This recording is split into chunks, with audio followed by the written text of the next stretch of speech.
Today's video is brought to you in part by Ridiculous Top 10s. Do you like ridiculous things? Do you like supporting YouTube channels? Do you have 90 seconds to spare? If you answered yes to any of these questions, check out youtube.com/at Ridiculous Top 10s.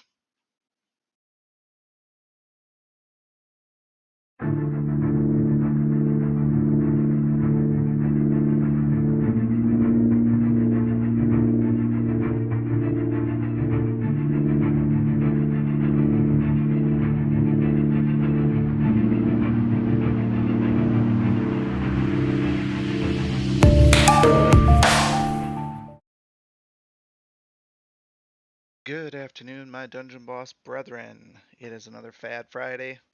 Today we're going to be taking a look at Nitpick. If for the only reason I want to shine a little bit of light on him in terms of how strong he could actually be. So, like a lot of other unsung heroes, Nitpick is really overlooked in terms of what he can do, mostly because of what he doesn't do. He's a silver hero for one, so he's a little bit better than bronze. Um, but he's really, really strong, relatively speaking. I'll get into that in a little bit. Keep in mind, my analysis is technically incomplete, but what I'm going to compare him to today is just other heroes that I have at higher levels and show where he actually stands up, so you can get a sense of what that actually looks like. So once we get around to getting everybody, mostly max leveled or closer to equal level with full ascensions, then we'll look at the stats a little bit closer. But as we stand now in a bubble, we're looking at things relative to their level, which is also impacted by their stars as well. The stars increase some of the rates as we go further up the chain. That's pretty evident in my analysis when I look at it. But we can still compare, relatively speaking, to other 4 or 5 star heroes at comparable levels as well. So with that said, Nitpick is a caster and a demon. In my opinion, the caster aspect, he is your stereotypical glass cannon, if you will. That's what I'm going to try and highlight today, is that he can crank out a lot of damage if he gets to actually attack. So um, he's excellent for PvE if you're running nature dungeons, but at the end of the day, most heroes are excellent for PvE until we get to boss mode, for example, where you really have to nickel and dime how you're going to approach stages. Nobody's really going to outshine too many other people in PvE except for if they have extra procs on there. And then PvP, well, he's got to survive in order to use him in PvP, so that's a tall order. But in terms of a fun build, he can be fantastic on a fire team, if you will. Again, that might come up at some point when you have to run a dungeon in boss mode with all fire heroes, for example. First things first, let's look at his traits. He doesn't have much in the way of traits. Very straightforward stuff, no super advanced traits, so everything is very easy to follow. He's also, because he's silver, is easy to get tokens for. So he's easily usable by anybody at any stage in the game. Starting off, he is Fireborn, so immune to burn, and then it deals additional 10% damage to nature. So on top of the 30 that we see in his normal elemental advantage, he's actually going to do 40% extra damage to nature. So in the event that you come across a PvP team that's heavy on the nature side, Nitpick could be an advantage there. Possibly when Lily comes back and we start dealing with hardcore nature ones like that need some burning, Nitpick might be a good answer there if you can get his attack off. So the fact that he receives less from nature, that's nice. Like I said, that'd be good for a nature fight. That's sort of an extra bonus compared to the water as well. Sorry, the water is the damage that he would do to water. So this is just your typical water would be doing less damage to him than they normally would. So water would only get a 20% bonus. Next up is Frenzied. He has an additional 6% chance to crit. Again, not a lot of heroes have extra crit chance. He is one of only a few that have a bonus chance to crit, which makes his damage even all the more potent, should it actually proc. Fiery has a 50% chance to apply 1 stack of burn to a target on a basic hit. That is a basic attack hit. It is very critical that that is mentioned there. Although, if you do use him in PvP, you'll find he's going to have a lot of basic attacks because he's got high cooldown. But this is a nice 50% chance to add that debuff on there. Always great for heroes that have stacks of foresight, for example, clearing that stuff. His fourth trait, Blaze of Glory, probably his most notable trait because he does die. He dies all the time, but everybody gets a stack of burn that lasts for 3 turns. Burn's going to do ongoing damage. Maybe not a ton of damage, but it is something. And then lastly, like other heroes before him, he gets a basically a self-adjusted ally buff because he's his own ally. So it's fire ally specifically. So any other red heroes you bring on your team, extra 10%. You'll see that in his attack that he has the fire ferocity there as well. So let's go to his abilities first, and then I'll come back around to his stats here when I want to get into a little bit of deeper analysis on that. So I'm looking at him at level 38 right now. His basic attack, nothing overly special, 542 at this stage here. As far as comparatively speaking to other heroes, it's right around that same ballpark. It's a little bit under 50% of his actual attack rating. So right in that ballpark, nothing overly high there. As we look into his actual abilities, Meteor Storm says it's only 320. That 320 is only just about half of what his basic attack is. However, it does do 2 attacks each, so it's actually 600, so it's actually more than his basic attack. And it's AoE, does it for all of them. So it actually pumps out quite a bit of damage there, even though on the surface it doesn't look like much.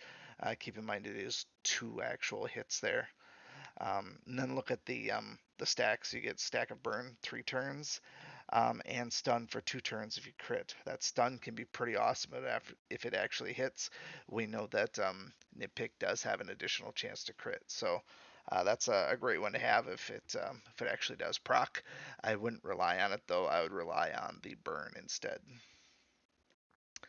Savage Slash again does 2 attacks, 455 each. They're just less than the basic attack, but it is 2 individual attacks.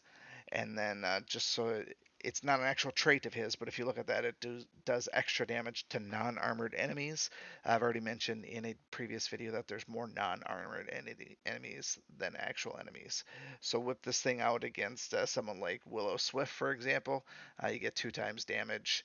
Now you're looking at 900 per hit. You're doing 1800 damage at this level here, so it's pretty slick there. Then lastly, Fireball is his marquee high level damage one. Does 1208, so a whopping almost 2.5. It's like 2.25 times what his base attack is.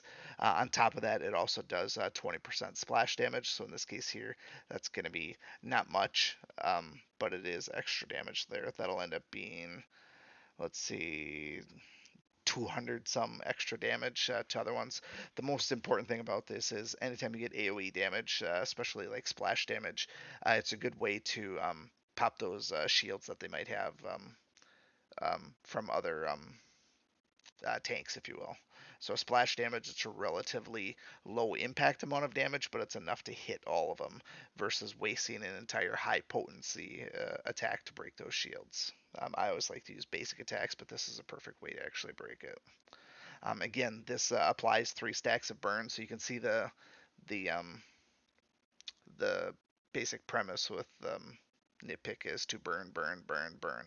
Everything he does puts a debuff on there. I missed the part with Savage Slash. It does do wounded for 3 hits as well, or for 3 turns rather.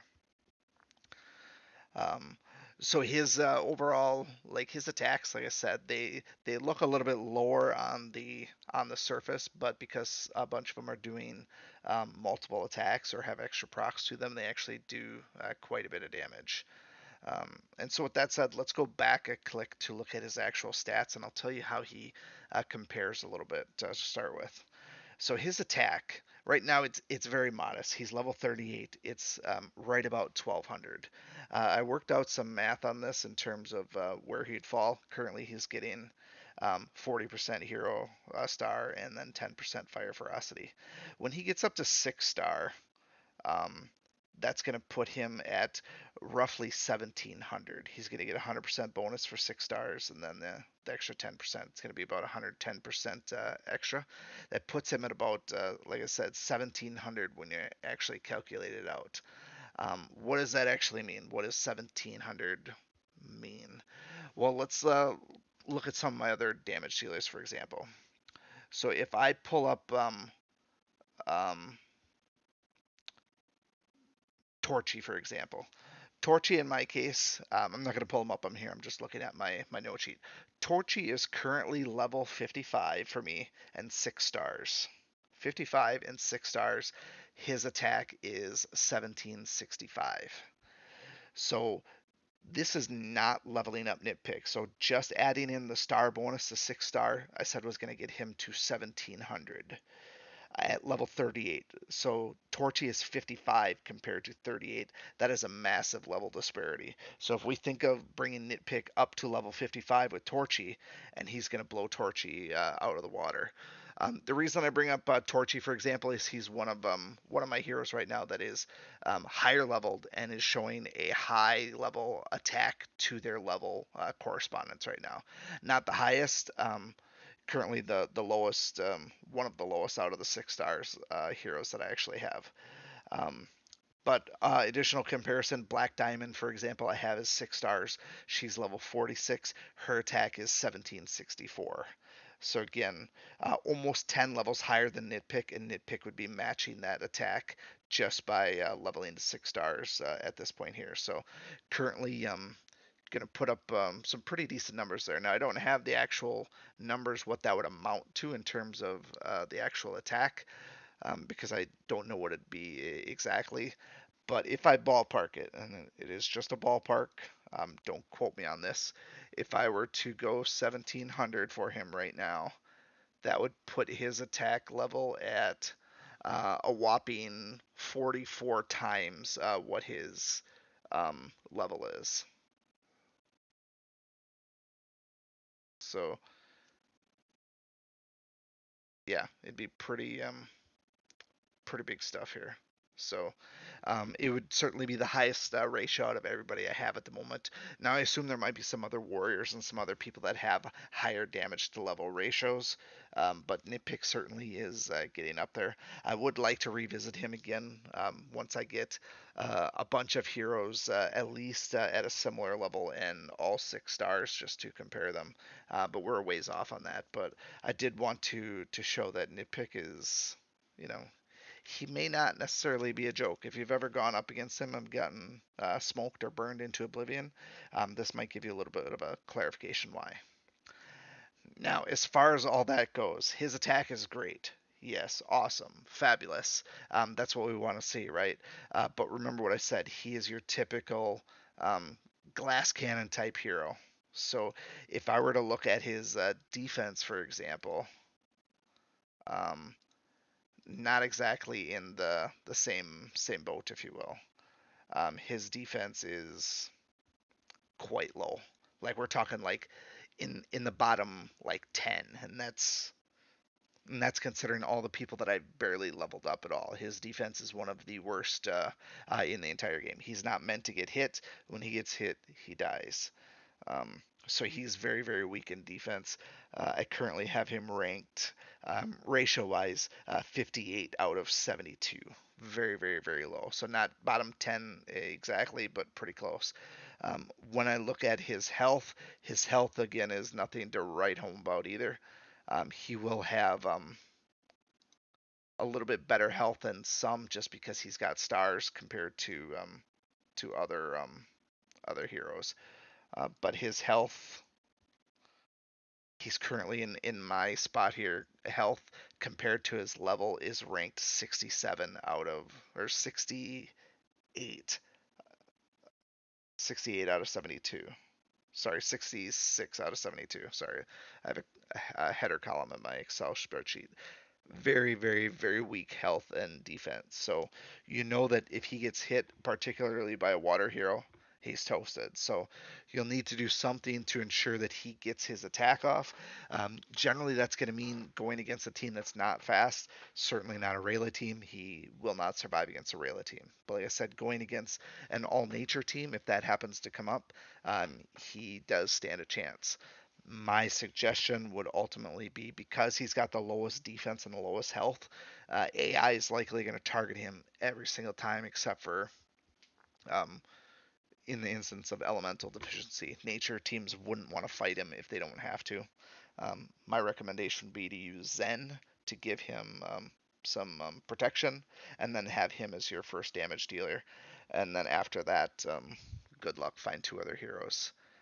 If you're, trying to get crafty with it. Again, not many people are going to use him for PvP, um, just because of that fact. He can't survive. If he can't survive an opening wave, he's no good to anybody.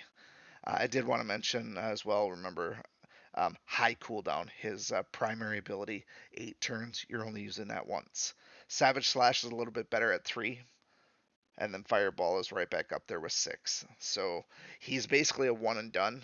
Might be really nifty to use on PvP defense, but any fast hero could come in, short of Willow, for example, and kill him on the opening turn. So you're not going to get far with him on PvP defense.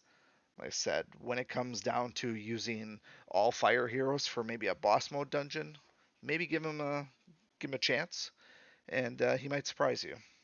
Um, but otherwise, that's it. All that I have for Nitpick today. Again, we'll look at him a little bit closer when everyone else is leveled up a little bit further. We can get a better analysis of him, compared to casters and compared to other heroes in general. But that's all for today. Hope you enjoyed this. Thanks for watching, and we'll see you again next week. Thank you for watching, and remember, I make YouTube videos for the American working man, because that's what I am, and that's who I care about.